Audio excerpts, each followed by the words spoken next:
listener production. Hey, it's Helen Smith here. Welcome to The Briefing. Merry Christmas. It's Christmas Day, but I want to take a moment to ask you to reflect on what homelessness really looks like to you. Someone could be experiencing homelessness and you might not even realise it. And this year, the cost of living crisis alongside record rental housing prices has put an enormous pressure on people's finances, and Christmas can amplify those pressures. For many, it can be a deeply difficult time, with loneliness and depression spiking over the holiday season, especially for people experiencing homelessness. So what can you do to lighten their load? Ben Kharblas is the Deputy CEO of Mission Australia. Ben, what does Christmas look like for someone who might be experiencing homelessness? It can be quite a lonely time for those that are homeless. And the main reason for that is for someone who is homeless, they are often disconnected with their, community groups, maybe family groups that at times, particularly over Christmas, where a lot of people come together. And so there can tend to be this sense of feeling of isolation and feeling lonely.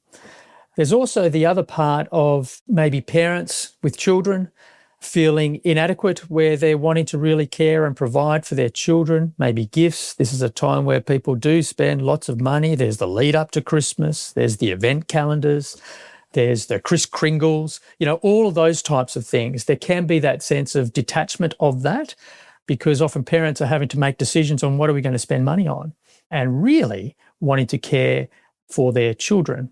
So in families, it can be challenging. What are some of the biggest misconceptions that people can have about someone experiencing homelessness? It doesn't really fit one picture, does it? No, it doesn't. I think the stereotype or the metaphor of someone who is homeless is probably a middle-aged man, maybe someone my age, lying on a park bench with a brown paper bag next to them. That's the homeless person. They are in need, absolutely, but they make up, they're what's called rough sleepers, and that they make up what would be considered 6% of the homeless population. The majority of people that are homeless are transient in nature. There's no fixed address, or they're living in overcrowded dwellings. Couch surfing, which essentially is another way of saying that they're lying in friends' or people's homes, in their lounge rooms, going from one place to the next. They may be sleeping in their cars. And the census in 2021 had that there was over 122,000 people on any given night in Australia homeless. Now, there's going to be a census in 26, so it's just around the corner, and we anticipate that number to grow incredibly so. But the stereotype of that person, whilst that is real, is only the minority. The majority of people are hidden. There's often a terminology called the hidden homeless, and it's a real thing, and there are more people joining that group. And how is homelessness changing? Who is being affected now compared to maybe 5 or even 10 years ago? It's interesting. There's a range of new people entering homelessness, and we think it's actually quite rapid. And the main reason for that is the cost of living. So what we're seeing is that the rental prices are going up. I think the average in a city place around the country is over $700 a week to live. And that has risen astronomically, over 45% over the last 5 years. And what we're seeing is with that increasing cost pressure, there are more people joining those that would be considered homeless. People that are employed. So increasing numbers of people on low incomes are unable to hold down a steady rental. And as we get into Christmas, it actually becomes even trickier, because people that may have investment properties are able to secure a better return on their rental over the Christmas time as people are taking holidays. And this has been an often issue for people that may be having to live transient lifestyles because their cost of living is so great, and Christmas does often exacerbate that. And so when we talk about poverty, we're talking about people that have income that is half of the average income of somebody else. And that number has increased significantly. 1 in 7 Australians are considered to be living in poverty. And the number of children has increased to 1 in 6. And so the number of people that are finding themselves financially restricted through their income, exacerbated by the amount of rental the cost of living, you put those two things together, we are seeing Mission Australia, like other homelessness service providers, are seeing so many people knocking on our doors for help. In fact, it's risen so much that the number that we have got is 3,000 people every hour are in need and asking for support. So the new entrants really are those people that are on low incomes, needing to pay for their rent. Often there's been an increase in the fact of the amount of rent that somebody pays is over half their salary. There's been an increase of 20% over the last handful of years that it's gone to that level.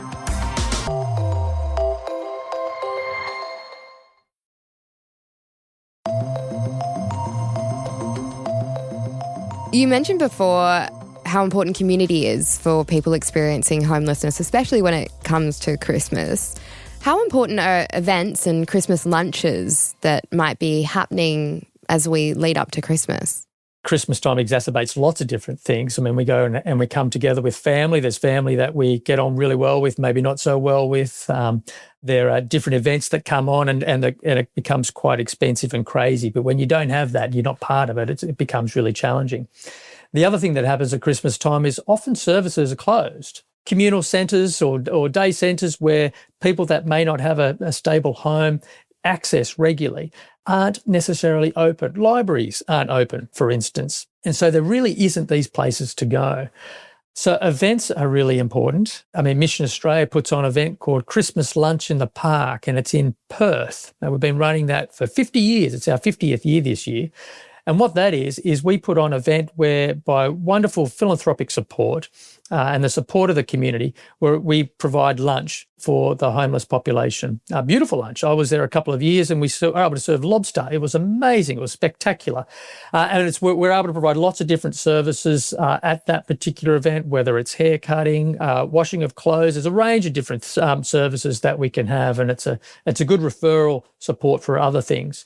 But the most important part of that is that sense of community, working against that sense of isolation that we are community. We are human beings living on this earth together, walking alongside of each other. And it's just such a wonderful time. We get over a couple of thousand people at this event. It's such a wonderful event. And it's done by volunteers. We have about 300 volunteers turn up to make this wonderful day happen. Great support from the local community, church groups. There's lots of donations for food and what have you. And there's lots of different events like that happen around the country. We run a few other ones around the country, smaller sort of events. I know a lot of churches open up their doors on Christmas Day. But those types of events, I think, are really important for this group of people that may be feeling quite isolated during this time. And if people do want to help out and maybe this year donating money isn't on the table for them, what are some other ways that people can give back to community and help out people that might be experiencing homelessness?